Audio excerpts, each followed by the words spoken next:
স্বাগত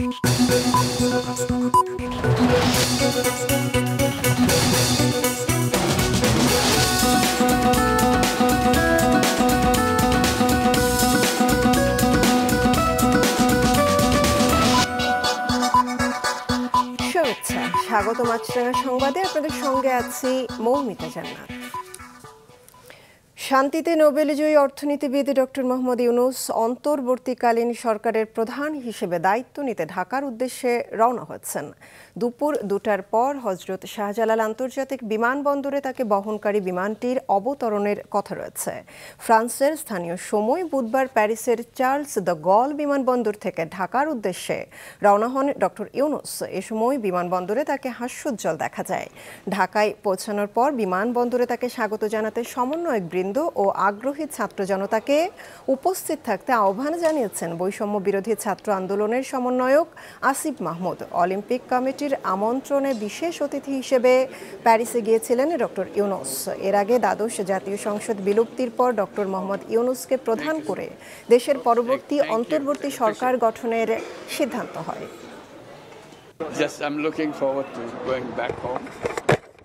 And see what's happening there and how we can organize ourselves to get out of the trouble that we are in. Thank you very much. Please. Well, I'll go and talk to them. What this? I'm just fresh in this whole area. Thank you.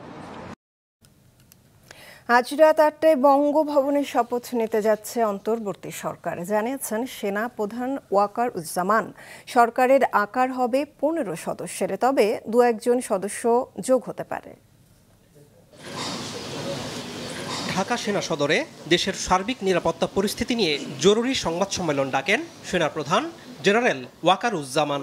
সবাইকে গুজব থেকে বিরত থাকার আহ্বান জানিয়ে তিনি বলেন, 3-4 দিনের মধ্যে আইন শৃঙ্খলা পরিস্থিতি স্বাভাবিক হয়ে আসবে। কমান্ডারদের সাথে জিওসিসদের সাথে কথা বলেছি, পরিস্থিতি এখন অনেক উন্নতি হচ্ছে। আস্তে আস্তে ধীরে ধীরে আমার ধারণা যে 3-4 দিনের মধ্যে পরিস্থিতি স্বাভাবিক পর্যায়ে চলে আসবে। তবে যারা এই সমস্ত অপরাধ করেছে তাদেরকে আমরা ছাড় দিব না। অবশ্যই তাদের বিরুদ্ধে আইন ব্যবস্থা গ্রহণ করা হবে। সাংবাদিকদের প্রশ্নের জবাবে তিনি বলেন, দুপুরে অন্তর্বর্তীকালীন সরকারের প্রধান উপদেষ্টা ফ্রান্স থেকে ঢাকা ফিরবেন, আর সন্ধ্যা নাগাদ বঙ্গভবনে শপথ নেবেন অন্তর্বর্তীকালীন সরকারের সব সদস্য। সমস্ত রাজনৈতিক দল এবং সবার কাছ থেকে সাহায্য সহযোগিতা পাবেন। স্টুডেন্ট ফোরাম, স্টুডেন্টস এবং আমরা সবাই মিলে ওনাকে সাহায্য করব এবং আমি নিশ্চিত যে তাহলে উনি অত্যন্ত সফলভাবে ওনার কাজ সমাধা করতে সক্ষম হবেন। আমার ধারণা আপাতত 15 জন হতে পারে, তারপরেও 2-1 জন আপ অ্যান্ড ডাউন এটা করতে পারে, এটা এরকম একটা সংখ্যক এবং মোটামুটি একটা দাঁড়িয়ে যাচ্ছে। একটা প্রস্তাব ছিল বিকালে করার, বিকালে খুব টাইট হয়ে যেতে পারে কি উনি 2:10 দিকে হয়তো এখানে আসবেন, এটা মেবি ভেরি টাইট। আমরা হয়তো তাইলে রাত্রেবেলা রাত 8টার দিকে করতে পারি। হয়তো 400 জন লোকের উপস্থিতি এখানে থাকবে। এই পরিসরে আমরা শপথ গ্রহণের অনুষ্ঠান ইনশাল্লাহ করব। সবার প্রচেষ্টায় সুন্দর ভবিষ্যৎ গড়ে উঠবে বলেও আশাবাদ জানান সেনাপ্রধান। আনোয়ার হোসেন, মাছরাঙা সংবাদ, ঢাকা। আজকের মধ্যে সব পুলিশ সদস্যকে কর্মস্থলে যোগ দেওয়ার নির্দেশ দিয়েছেন আইজিপি মোহাম্মদ মইনুল ইসলাম। ছাত্র জনতার অভ্যুত্থানকে ঘিরে গত সোমবার দুপুরে প্রধানমন্ত্রীর পদ থেকে শেখ হাসিনার পদত্যাগের পর ঢাকার থানাগুলো পুলিশ শূন্য হয়ে আছে। ওই দিন বিকেল থেকে দেশের অনেক থানায় হামলা, ভাঙচুর ও অগ্নিসংযোগের ঘটনা ঘটতে থাকে। পুড়িয়ে দেওয়া হয় থানা পুলিশের কাজে ব্যবহৃত গাড়ি। অনেক জায়গায় অস্ত্রসহ বিভিন্ন সরঞ্জাম ও নথি লুট হয়। এরপর রাজধানী সহ সারা দেশে পুলিশি ব্যবস্থা ভেঙে পড়ে। থানা চালু না থাকায় ডাকাতি, চুরি, ছিনতাই সহ নানা অপরাধের ঘটনায় পুলিশের কাছে অভিযোগ বা মামলা এবং জিডি করতে পারছেন না ভুক্তভোগীরা। দর্শক, রাজধানীর থানাগুলোর পরিস্থিতি সকাল থেকে ঘুরে দেখেছেন সিনিয়র রিপোর্টার ওবায়দুল কবির। এখন উত্তরা পূর্ব থানা থেকে যোগ দিচ্ছেন আমাদের সাথে। ওবায়দুল, আজ পুলিশ সদস্যদের কাজে যোগ দেওয়ার নির্দেশ রয়েছে, থানাগুলোর পরিস্থিতি কেমন দেখছেন এবং রাস্তা ঘুরে দেখার সুযোগ আপনার হয়েছে, সেখানকার অবস্থা আমাদেরকে একটু জানাবেন আপনি। মমিতা, আপনি জানেন গতকাল বিকেলে পুলিশের নতুন মহাপরিদর্শক সকল পুলিশ কর্মকর্তাদের 24 ঘন্টার মতো কিন্তু পরিদর্শক সকল পুলিশ কর্মকর্তাদের 24 ঘন্টার মতো কিন্তু স্ব কর্মস্থানে যোগ দেওয়ার একটি নির্দেশনা দিয়েছেন। কিন্তু তার নির্দেশনা দেওয়ার পরও এখন পর্যন্ত কিন্তু আমরা কোনো থানাতেই কোনো পুলিশ কর্মকর্তাকে সেভাবে যোগদান করার কোনো ঘটনা আমরা দেখতে পাইনি। আমি এর আগে বেশ কয়েকটি থানা ঘুরে দেখে এসেছি, সেসব থানা কিন্তু ধ্বংসস্তূপের মধ্যে আনসার সদস্যরা কিন্তু সেগুলোকে পাহারা দিচ্ছেন এবং নিরাপত্তার তারা যে জোরদার করেছেন। তারপরেও আমরা সকাল থেকে এখন পর্যন্ত কোনো থানায় কিন্তু কোনো ধরনের পুলিশ কর্মকর্তাকে সেখানে উপস্থিতি দেখিনি। আমি এখন রয়েছি উত্তরা পূর্ব থানায় এবং আপনি হয়তো আমার পেছনে দেখতে পাচ্ছেন যে উত্তরা পূর্ব থানার ভেতরে যে ধ্বংসস্তূপ রয়েছে সেগুলো কিন্তু শিক্ষার্থীরা এই মুহূর্তে পরিষ্কার করার উদ্যোগ চালিয়ে যাচ্ছেন, কিন্তু সেখানেও কিন্তু আনসার সদস্যরা দায়িত্ব পালন করছেন। এখানকার সার্বিক নিরাপত্তা কিন্তু তারা দেখভাল করছেন। এই থানাতেও কিন্তু এখন পর্যন্ত কোনো ধরনের পুলিশ কর্মকর্তা যোগদান করেননি এখন পর্যন্ত। এর বাইরে যদি আমি আপনাকে একটু রাজধানীর আজকের রাস্তাঘাটের অবস্থা সম্পর্কে একটু জানাই যে আজও কিন্তু এই সড়কে শিক্ষার্থীরা কিন্তু দায়িত্ব পালন করছে আনসার সদস্যদের সঙ্গে। তারা কিন্তু এখানকার যে যানবাহনকে সঠিকভাবে নির্দেশনা দিচ্ছে, কে কোন সড়ক কোন পাশে ব্যবহার করবে সেগুলো নির্দেশনা দিয়েছেন। কিন্তু আজকে নতুন করে রোভার স্কাউট কিন্তু সড়কে দায়িত্ব পালন করছে। পাশাপাশি তারা বলছেন যে তারা সড়কে নির্বিঘ্নে যানবাহন চলাচল করতে পারে সেই ব্যবস্থা করছেন তারা। তবে যারা ট্রাফিক আইন অমান্য করছে কিংবা লাইসেন্স কিংবা কাগজপত্র ছাড়া আজকে যানবাহন চালাচ্ছেন তাদেরকে তারা সতর্ক করছেন। জরিমানা কোনো ধরনের মামলা তারা করছেন না, সবাইকে সচেতন করছেন। তারা বলছেন যে নতুন সরকার যতক্ষণ পর্যন্ত না গঠন করা হবে ততক্ষণ পর্যন্ত যারা সড়কের দায়িত্ব থাকবে তাদেরকে সহায়তা করবে এসব শিক্ষার্থীরা। সড়কের দায়িত্ব থাকবে তাদেরকে সহায়তা করবে এসব শিক্ষার্থীরা। মমিতা। ওবায়দুল, আপনাকে অনেক ধন্যবাদ। থানা থেকে পরিস্থিতি জানালেন সিনিয়র রিপোর্টার ওবায়দুল কবির। সরকার পতনের পর পুলিশের অনুপস্থিতির সুযোগে গত 2 রাত ধরে রাজধানীর বিভিন্ন এলাকায় ছিল ডাকাতির আতঙ্ক। এ নিয়ে উৎকণ্ঠা বিরাজ করছে রাজধানীবাসীর মধ্যে। রাজধানীর বিভিন্ন এলাকায় নিজস্ব টিম গঠন করে পাহারা দিচ্ছেন স্থানীয় বাসিন্দারা। প্রয়োজনে সেনাবাহিনীকেও খবর দেওয়া হচ্ছে। গত রাতেও রাজধানীর মোহাম্মদপুর, নবোদয় হাউজিং, বসিলা, মানিকদি, কালশি, ইসিবি চত্বর, ধানমন্ডি ও উত্তরা এলাকায় ডাকাতির চেষ্টার খবর পাওয়া যায়। এসব এলাকায় মসজিদে মাইকের মাধ্যমে সবাইকে সতর্ক থাকার আহ্বান জানানো হয়। এরই মধ্যে ডাকাতির চেষ্টার বেশ কিছু ভিডিও সামাজিক যোগাযোগ মাধ্যমে ছড়িয়ে পড়েছে। গেল 2 দিন ধরে দেশের বিভিন্ন জেলার সড়ক মহাসড়কে যানবাহন বাড়ায় জীবনযাত্রা অনেকটা স্বাভাবিক হয়েছে। গাজীপুরের ঢাকা টাঙ্গাইল ও ঢাকা ময়মনসিংহ মহাসড়কে স্বাভাবিকভাবে দূরপাল্লা সহ বিভিন্ন গণপরিবহন যানবাহন চলছে। চন্দ্রা স্টেশন এলাকায় ট্রাফিকের দায়িত্ব পালন করছে শিক্ষার্থীরা। যানবাহন চলাচল স্বাভাবিক রয়েছে রাজবাড়ীর সড়ক মহাসড়কে। গেল কয়েকদিনের চেয়ে অফিস, আদালত, দোকানপাট ও কাঁচা বাজার সহ বিভিন্ন স্থানে মানুষের উপস্থিতি বেড়েছে। আইন শৃঙ্খলা রক্ষায় গুরুত্বপূর্ণ স্থানে আনসার সদস্যদের পাশাপাশি রয়েছে সেনাবাহিনীর টহল। চুয়াডাঙ্গায় সকালে ট্রাফিক ব্যবস্থার পাশাপাশি পরিষ্কার পরিচ্ছন্নতা অভিযানে নেমেছে শিক্ষার্থীরা।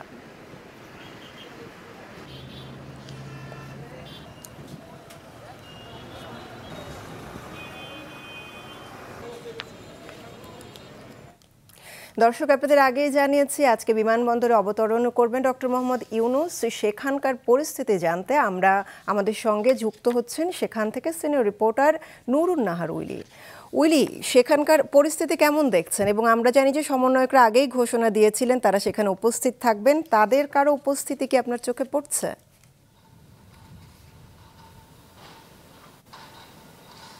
মমিতা, আমরা আসলে কিছুক্ষণ আগেই এখানে এসে পৌঁছেছি এবং আমরা আসার পথে কিন্তু দেখেছি অনেক মানুষই বিমানবন্দরের পথে হেঁটে প্রবেশ করছেন। তবে সবাইকে আসলে বিমানবন্দরে প্রবেশ করতে দেওয়া হচ্ছে না। একটি কড়া নিরাপত্তা বলয় দেখেছি যেখানে সেনাবাহিনীর সদস্যরা কাজ করছিলেন এবং অন্যান্য আসলে অন্য কিছু বাহিনীর সদস্যদেরও আমরা দেখেছি এখানে কাজ করতে। এবং আমরা দেখেছি প্রতিটি গাড়ি আসলে চেক করে ভেতরে ঢোকানো হচ্ছে, যে কারণে কিছুটা আসলে গাড়ির ধীর গতি তৈরি হয়েছে বিমানবন্দরে প্রবেশের ক্ষেত্রে। এবং এবং শুধু যে এটা আন্তর্জাতিক ফ্লাইটের ক্ষেত্রে বা আন্তর্জাতিক টার্মিনালের ক্ষেত্রে হচ্ছে তা নয়, অভ্যন্তরীণ যে টার্মিনাল আছে সেটির ক্ষেত্রেও কিন্তু আসলে কড়া নিরাপত্তা রাখা হয়েছে। আমরা শুনেছি যে এখানে সমন্বয়করা আসবেন এবং তারা ডক্টর ইউনূসের সাথে কথা বলবেন এবং তারপরে গণমাধ্যমের সাথেও তাদের কথা বলার কথা রয়েছে। এছাড়া আর যতটুকু জানতে পেরেছি ডক্টর মোহাম্মদ ইউনূস কিন্তু দুবাই ট্রানজিট ছিল, তার প্যারিস থেকে আসার পথে সে দুবাই থেমেছিলেন এবং দুবাই থেকে সে দেশের পথে রওনা হয়েছেন। তার যে বিমানটি সেটি আসলে 2:10 অবতরণ করার কথা রয়েছে এবং তারপরেই আসলে তিনি গণমাধ্যমের সাথে কথা বলতে পারেন এমন একটি সম্ভাবনা রয়েছে। আর সমন্বয়করা এখানে তার আগে উপস্থিত হবেন বলে মনে করা হচ্ছে, তবে এখনও যে সমন্বয়ক যারা আছেন যাদেরকে আমরা দেখে থাকি তাদের কাউকে আসলে আমি দেখিনি। মৌমিতা, ধন্যবাদ উইলি আপনাকে। বিমানবন্দর থেকে পরিস্থিতি জানালেন নুরুন নাহার উইলি। দেশের বিভিন্ন স্থানে ব্যবসা প্রতিষ্ঠান ও বাড়ি ঘরে হামলা, ভাঙচুর ও লুটপাট অব্যাহত রয়েছে। ঘটনার প্রতিবাদে বিভিন্ন জেলায় বিক্ষোভ করে বিভিন্ন সংগঠন ও শিক্ষার্থীরা। Desk report. গতকাল দুপুরে নরসিংদী জেলা শহরের গেঞ্জিপট্টি এলাকায় অগ্রণী ব্যাংকের প্রধান শাখায় হামলা করে একদল দুর্বৃত্ত। এ সময় ব্যাংক কর্মকর্তা কর্মচারীদের জিম্মি করে হুমকি দিয়ে চলে যায় তারা। এ ঘটনায় আতঙ্কে কেউ মুখ না খোলায় বিস্তারিত কিছু জানা যায়নি। তবে হামলার ঘটনায় আজ পুরো জেলার অগ্রণী ব্যাংকের সব শাখা বন্ধ রাখা হয়েছে। সেবা নিতে গিয়ে ফিরে যেতে দেখা গেছে অনেক গ্রাহককে। এদিকে নাটোর শহরের নিচাবাজারের মুরগিপট্টিতে আলতাফ হোসেনের দোকানে হামলা চালায় দুর্বৃত্তরা। খাঁচা ভেঙে লুট করে 1.5 থেকে 200 মুরগি নিয়ে যায়, যেগুলোর বাজার মূল্য প্রায় 2.5 লাখ টাকা বলে দাবি দোকান মালিকের। এরই মধ্যে গতকালের এই মুরগি লুটের সিসিটিভির ফুটেজ সোশ্যাল মিডিয়ায় ছড়িয়েছে। নোয়াখালীর চাটখিলের খিলপাড়া ইউনিয়নের সাবেক স্থানীয় সংসদ সদস্য HM ইব্রাহিমের গ্রামের বাড়িতে হামলা চালায় একদল অস্ত্রধারী দুর্বৃত্ত। এ সময় সেখানে ভাঙচুর ও অগ্নিসংযোগ করে তারা। পুড়ে যায় ঘরের অনেক মূল্যবান আসবাবপত্র ও বাড়ির সামনে থাকা একটি পিকআপ ভ্যান। এ সময় স্থানীয় শিক্ষার্থীরা আগুন নিয়ন্ত্রণের চেষ্টা করে। দেশজুড়ে দুর্বৃত্তদের এমন সহিংসতার প্রতিবাদে বান্দরবান জেলা প্রেস ক্লাবের সামনে বিক্ষোভ সমাবেশ করে বিভিন্ন স্কুল কলেজের শিক্ষার্থীরা। এ সময় ঘটনার তীব্র নিন্দা জানিয়ে বক্তারা বলেন, শিক্ষার্থীদের স্বাধীনতা অর্জনকে কাজে লাগিয়ে রাজনৈতিক স্বার্থ আদায়ে যারা মাঠে নেমেছেন তাদের বিরুদ্ধে প্রতিরোধ গড়ে তোলা হবে। নেত্রকোনায় সংখ্যালঘুদের জানমালের নিরাপত্তায় মাঠে নেমেছেন ছাত্র জনতা ও বিএনপি নেতাকর্মীরা।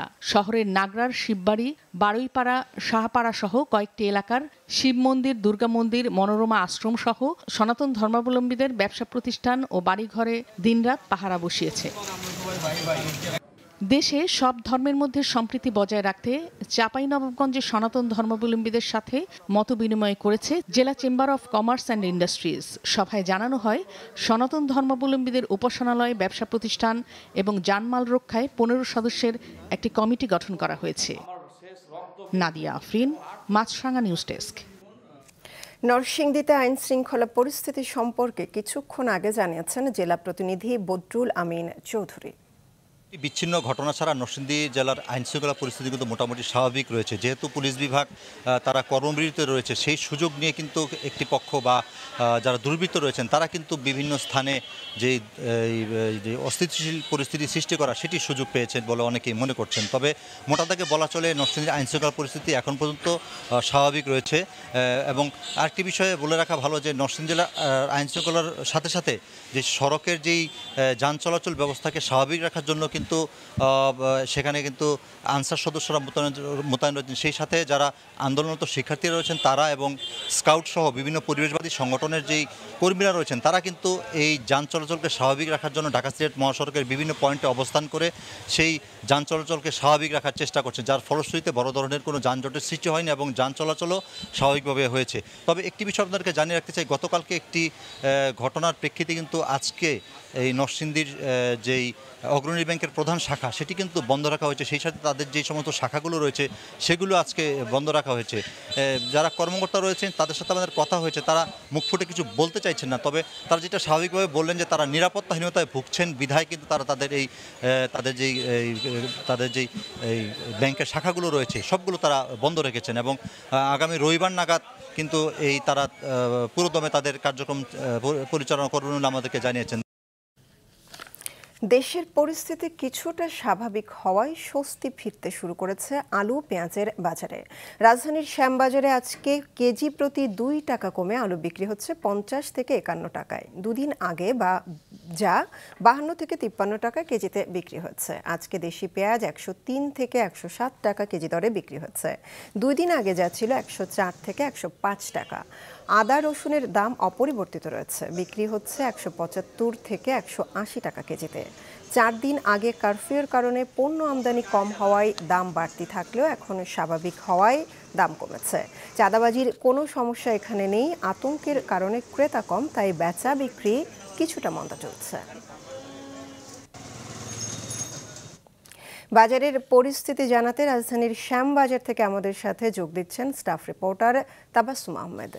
তাবাসসুম, বাজারে পণ্যের দামের কি অবস্থা, বিশেষ করে শ্যামবাজারের মতন পাইকারি বাজারের কি অবস্থা আপনি দেখছেন, আমাদের জানান।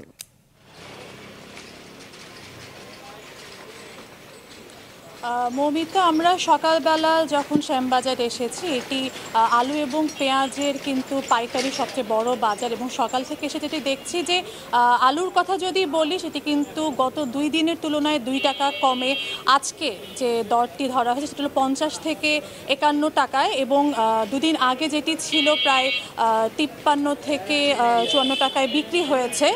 আর যদি আপনাকে পেঁয়াজের খবর একটু জানাতে চাই, সেক্ষেত্রে বলতে হয় যে দেশি পেঁয়াজ কিন্তু আজকে বিক্রি হচ্ছে ১০৩ থেকে ১০৭ টাকা, যা ২ দিন আগে ছিল ১০৪ থেকে ১০৫ টাকা। আর যদি ইন্ডিয়ান পেঁয়াজের দরটা জানাতে চাই, আজকে যেটি প্রায় ৯৬ থেকে ৯৭ টাকায় বিক্রি হচ্ছে, যেটি গত ৩ দিনের তুলনায় প্রায় ৩ থেকে ৪ টাকা বেশি দামে বিক্রি হচ্ছে।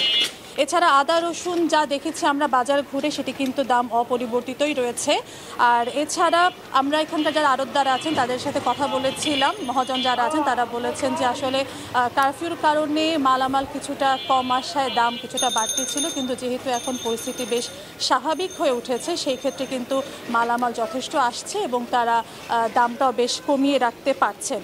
আর আমরা চাঁদাবাজির কোনো এখানে সমস্যা আছে কিনা, কোনো সিন্ডিকেট হয়েছে কিনা বিষয়ে জানতে চেয়েছিলাম তাদের কাছে। তারা যেটি বলেছেন যে না, এরকম কোনো সমস্যা তারা সম্মুখীন হচ্ছেন না। আর বেচাকেনার খবর যদি বলি, সেক্ষেত্রে বেচাকেনা কিছুটা মন্দা রয়েছে, কারণ তারা যেটি বলছেন যে আতঙ্ক যেহেতু রয়েছে এখনও জনমনে, বেচা বিক্রি কিছুটা কম। আর একটি তথ্য আমরা আপনাকে একটু জানিয়ে রাখতে চাই, সেটি হলো যে আমরা কিন্তু যতটুকু জানতে পেরেছি যে জাতীয় ভোক্তা অধিকার সংরক্ষণ অধিদপ্তরের যে মহাপরিচালক এইচ.এম. শফিকুজ্জামান, তার কিন্তু আজকে তার নেতৃত্বাধীন একটি দল কিন্তু আজকে এই শ্যামবাজারে বাজার মনিটরিংয়ের জন্য আসার কথা রয়েছে। এখনও তারা এসে পৌঁছাননি, আশা করছি কিছুক্ষণের মধ্যে তারা এসে পৌঁছে যাবেন। তো মৌমিতা, শ্যামবাজার থেকে রাজধানীর সবচেয়ে বড় আলু পেঁয়াজের যে পাইকারি বাজার রয়েছে সেটি থেকে আমার কাছে এই ছিল সর্বশেষ। অনেক ধন্যবাদ তাবাসসুম আপনাকে। নিরাপত্তার স্বার্থে আজ ব্যাংক থেকে টাকা উত্তোলনের সীমা ১ লাখ টাকা করে নির্দেশ দিয়েছে বাংলাদেশ ব্যাংক। গতরাতে ব্যাংকের ব্যবস্থাপনা পরিচালকদের এক জরুরি বার্তায় জানিয়েছেন আজ এক হিসাব থেকে ১ লাখের বেশি নগদ টাকা উত্তোলন করা যাবে না। এই সিদ্ধান্ত শুধু আজকের জন্য প্রযোজ্য হবে। নির্দেশনা অনুযায়ী একজন গ্রাহক নগদ টাকা উত্তোলন করতে না পারলেও যে কোনো পরিমাণ নগদ টাকা স্থানান্তর ও ডিজিটাল লেনদেন করতে পারবেন। এদিকে নিরাপত্তাহীনতায় রাজধানীর এটিএম বুথগুলোতেও টাকা না থাকার অভিযোগ করেছেন গ্রাহকরা। বেশিরভাগ ব্যাংকের এটিএম বুথ বন্ধ থাকতে দেখা গেছে। বাংলাদেশের অন্তর্বর্তী সরকারের সঙ্গে কাজ করতে প্রস্তুত যুক্তরাষ্ট্র। নিয়মিত প্রেস ব্রিফিংয়ে কথা জানিয়েছেন মার্কিন পররাষ্ট্র দপ্তরের মুখপাত্র ম্যাথিউ মিলার। সাংবাদিকদের প্রশ্নের জবাবে তিনি বলেন, বাংলাদেশের চলমান ঘটনাবলীর দিকে নিবিড়ভাবে নজর রাখছে ওয়াশিংটন। অন্তর্বর্তী সরকারের প্রধান হিসেবে মোহাম্মদ ইউনূসের নিয়োগ সম্পর্কে অবগত আছেন জানিয়ে তিনি আরও বলেন, বাংলাদেশে দীর্ঘমেয়াদী শান্তি ও রাজনৈতিক স্থিতিশীলতা প্রতিষ্ঠায় গুরুত্বপূর্ণ ভূমিকা পালন করবে অন্তর্বর্তী সরকার, এমনটাই আশা করে ওয়াশিংটন। নতুন অন্তর্বর্তী সরকার গঠনের পর সবকিছু গণতান্ত্রিক রীতি অনুযায়ী হবে বলেও আশাবাদ জানান Miller. And that ultimately Maduro needs to respect. Made a statement about the use of WhatsApp and social media. I don't have any contacts to read out today. We continue to monitor developments in Bangladesh, and we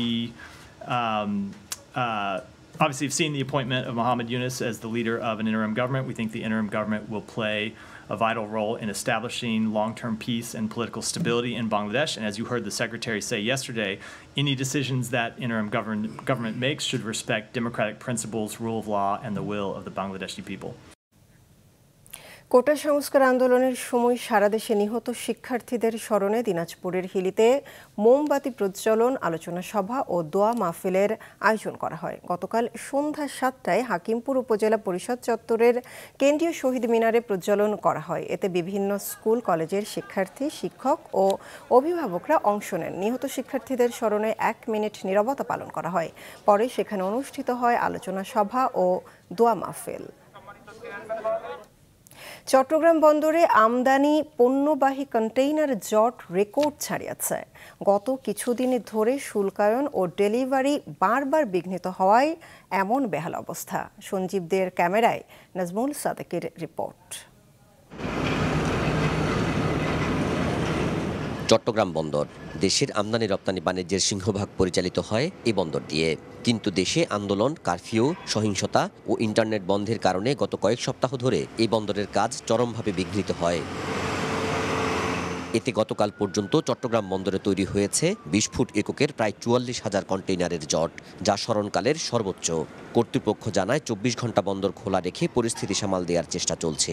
গতকালও delivery গেছে এবং আজকেও আমাদের প্রচুর assignment আছে। তো আশা করছি আমরা এইরকম কয়েকদিন চলতে থাকলে আমরা আবার পূর্বাবস্থায় ফিরে আসবো ইনশাল্লাহ। এই জটের অন্যতম কারণ পণ্যের শুল্কায়নে বারবার বিঘ্ন ঘটা। মূলত ইন্টারনেট বন্ধের সময় শুল্কায়ন বন্ধে পণ্য খালাস প্রায় বন্ধ ছিল। আর এখন ইন্টারনেট থাকলেও গতি কম হওয়ায় কিছুটা ধীর শুল্কায়ন। এর সাথে সরকার পতনে শঙ্কায় মঙ্গলবার দুপুরে হঠাৎ কাজ বন্ধ করে চলে যায় কাস্টমসের সব কর্মকর্তা কর্মচারী। এতে ব্যবসায়ীদের মাঝে আবার দেখা দেয় আতঙ্ক। তবে সেনা সদস্যদের আশ্বাসে এখন কাজ চলছে। কাস্টমস কর্মকর্তারা জানায় শুল্কায়নের গতি বাড়িয়ে ক্ষতি সামাল দেওয়া হবে। আজকে আমরা স্বাভাবিক আমাদের অফিসের সকল কর্মকর্তা কর্মচারী উপস্থিত আছে এবং স্টেক হোল্ডাররা আসছেন। আজকে স্বাভাবিক কাজ হচ্ছে, কোনো ধরনের সমস্যা বা আমরা কোনো বোধ করছি না। যেমন নিরাপত্তার যে ইস্যুটা ছিল, আমরা এই বিষয়ে আমাদের এখানে বন্দরের সাথে কোঅর্ডিনেট করে আমরা কথা বলেছি, অসুবিধা হচ্ছে না আমাদের কাছে। সিএনএফ এজেন্টস অ্যাসোসিয়েশন বলছে পণ্য পরিবহনে নিরাপত্তাহীনতার ভয় ও এই কারণে পরিবহন সংকটে বন্দর থেকে পণ্য ডেলিভারি কম হওয়ার আরেক কারণ। বাংলাদেশে যে ট্রান্সপোর্ট এখান থেকে ইম্পোর্ট নিয়ে যায়, ঢাকার থেকে এক্সপোর্ট নিয়ে আসে, একই গাড়ি কিন্তু। তো যখনই ওখান থেকে এক্সপোর্ট আসতে পারবে না, তাহলে চট্টগ্রাম বন্দরে গাড়ি শর্ট হবে। যখনই এখান থেকে যেতে পারবে না, ঢাকায় এক্সপোর্টের গাড়ির ভাড়া হয়ে যাবে দ্বিগুণ, আমরা রপ্তানিকে ক্ষতিগ্রস্ত হবে।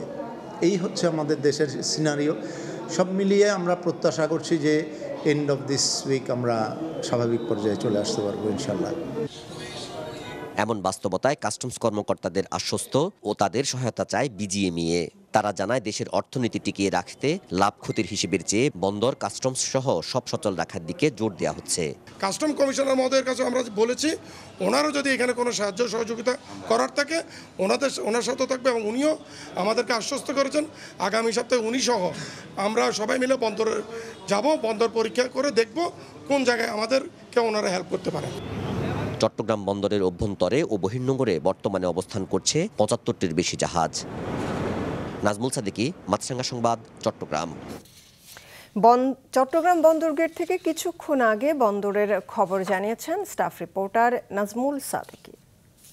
আছি চট্টগ্রাম বন্দর এলাকায়। বন্দরের যে কার্যক্রম সেটি অভ্যন্তরীণ, সেটি স্বাভাবিক রয়েছে বলে আমাদেরকে জানাচ্ছেন বন্দর কর্তৃপক্ষ। সেটি আজকে নয়, ভেতরে অভ্যন্তরীণ কার্যক্রম গত কয়েকদিনও স্বাভাবিক ছিল। তবে ডেলিভারি কার্যক্রমে কিছুটা প্রভাব পড়েছিল। কারণ হচ্ছে পরিবহন ছিল না। যে ব্যবসায়ীরা বন্দর থেকে পণ্য খালাস করবেন তাদের মধ্যে একটা ভীতি কাজ করছিল। এবং গতকাল আমরা যেটি দেখেছি যে কাস্টমসের মধ্যে ভীতি তৈরি হয়েছিল, তারাও কাজে এর থেকে বিকেলবেলার দিকে চলে গিয়েছিলেন। কিন্তু আজকে আবার সবাই এসেছেন এবং আজকে বন্দরের কার্যক্রম একদম স্বাভাবিক চলছে। আমরা দেখতে পাচ্ছি পেছনে পণ্যগুলো নিয়ে ট্রাক কাভারগুলো বের হচ্ছে এবং কিছু আবার প্রবেশ করছে, নতুন পণ্য নিয়ে আসতে হবে। তো একদমই স্বাভাবিক বলা যায় কার্যক্রম। তবে যেটি হয়, এই সংখ্যাটা কিন্তু আরও বেশি হওয়ার কথা ছিল। আমরা সাধারণত যেটা দেখি যেটা হচ্ছে না, কারণ হচ্ছে যে এইসব ব্যবসায়ীরা আসলে এই ডেলিভারি কার্যক্রম পরিচালনা করবেন, যারা বন্ধ থেকে পণ্য নিয়ে যাবেন, তাদের মধ্যে কিছুটা সংখ্যা রয়েছে কিনা, সে কারণে তারা হয়তো একটু ধীরে চলনি দিতে আসেন, সে কারণে কিছুটা কম রয়েছে। এছাড়া পরিবহন যারা চালান, যেহেতু সারা দেশে মালগুলো ছড়িয়ে যেতে হবে, কোথাও কোনো সমস্যা হয় কিনা সেটি আসলে অবজার্ভ করছেন ব্যবসায়ীরা। তবে সেটিও কেটে যাচ্ছে। আমাদের ব্যবসায়ী প্রতিনিধির সাথে কথা ছিল, তারা যেটি বলছেন যে সেই সংখ্যাটি নেই, তারা আজকে থেকে পুরোদমে কাজ শুরু করেছেন এবং সব জায়গায় স্বাভাবিকভাবে কাজকর্ম চলছে, আমরাও দেখতে পাচ্ছি। বাংলাদেশ ক্রিকেট বোর্ড ঢেলে সাজানোর দাবি তুলেছেন বেশ কয়েকজন ক্রিকেটার। বিসিবিকে স্বচ্ছ রাখতে দলীয়করণ মুক্ত বোর্ড চান ইমরুল কায়েস, রুবেল হোসেনরা। তারুণ্যের হাতে দেশের ক্রিকেটের ভবিষ্যৎ ছেড়ে দেওয়ার দাবি তাদের। শেখ হাসিনা পালিয়ে যাওয়ার পর ক্রীড়াঙ্গনে বিরাজ করছে অস্থিরতা। অন্য সব জায়গার মতো ক্রিকেট বোর্ডেও এতদিন ছিল দলীয়করণ। দাবি উঠেছে সবকিছু ঢেলে সাজানোর। বাংলাদেশের 17 কোটি মানুষের আবেগ ক্রিকেটকে ঘিরেই, তাই বিসিবিকে স্বচ্ছ রাখতে আমূল পরিবর্তনের দাবি তুলেছেন জাতীয় ক্রিকেটাররাও। বিসিবি বেশ কিছু ক্রিকেটারের ক্যারিয়ার ধ্বংস করে দিয়েছে বলে বিস্ফোরক মন্তব্য করেছেন ইমরুল কায়েস। নিজের অফিসিয়াল ফেসবুক পেজে তিনি লিখেছেন, সম্প্রতি একটা সাক্ষাৎকার দেখলাম, বোর্ড কর্মকর্তারা মুখোশ পাল্টে এখন মিথ্যা আশ্বাস দিয়ে যাচ্ছেন। এদের কারণে ক্রিকেটে যে কি পরিমাণ ক্ষতি হয়েছে সবাই জানেন। কত প্লেয়ারের ক্যারিয়ার যে ধ্বংস করেছে তারা, শুধু তাদের পছন্দের তালিকায় না থাকার কারণে। খেলোয়াড়দের সাথে ন্যূনতম সম্মান দেখানো হয় না। দীর্ঘদিন ধরে জাতীয় দলের বাইরে থাকা ইমরুল কায়েস জানিয়েছেন, তারুণ্যের হাতে দেশের ক্রিকেটের ভবিষ্যৎ ছেড়ে দিতে হবে। তাদের হাত ধরে আসবে বড় সাফল্য। ইমরুলের মতোই মুখ খুলতে শুরু করেছেন অনেকে। বিসিবির বদল চেয়ে পেসার রুবেল হোসেন সামাজিক যোগাযোগ মাধ্যমে বলেছেন, গত কয়েক বছরে দেশের ক্রিকেটকে ধ্বংস করার নেপথ্যে থাকা ব্যক্তিরা দেখলাম বলছে দেশে সুশাসন চায়। শুধুমাত্র অপছন্দের তালিকায় থাকার কারণে অসংখ্য ক্রিকেটারের ক্যারিয়ার ধ্বংস করে দেয়া ব্যক্তিরা এখন ক্ষমতার পালাবদল দেখে রং বদলানোর চেষ্টা করছে। রুবেল বদল চেয়েছেন হেড কোচেরও। তিনি লিখেছেন, চন্ডিকা হাথুরে সিংহে সহ তার অবৈধ কাজে সহায়তা করে দেশের ক্রিকেটকে ধ্বংস করা ব্যক্তিদের অন্তত আর কোনো দায়িত্বে দেখতে চাই না। রুবেলের পোস্টে wicket keeper batter Nurul Hasan Sohan লিখেছেন, ভাই অনেক কিছু বলতে চাই কিন্তু বলতে পারছি না, তবে কতক্ষণ নিজেকে নিয়ন্ত্রণ করতে পারবো জানি না। সরকার পতনের পর বিসিবি পরিচালকদের বড় একটি অংশ আত্মগোপনে রয়েছে বলে ধারণা করা হচ্ছে। চেষ্টা করেও তাদের সঙ্গে যোগাযোগ করা যায়নি। অনিক জাবের, মাছরাঙ্গা সংবাদ, ঢাকা। এই ছিল এখনকার মতো। ফেসবুক আপডেট পেতে ভিজিট করুন মাছরাঙা টেলিভিশনের পেজে। ইউটিউব চ্যানেলে দেখতে পারেন আমাদের সংবাদ প্রতিবেদন অনুষ্ঠান। আমাদের পরবর্তী সংবাদ দুপুর 2টায় দেখার আমন্ত্রণ রইল।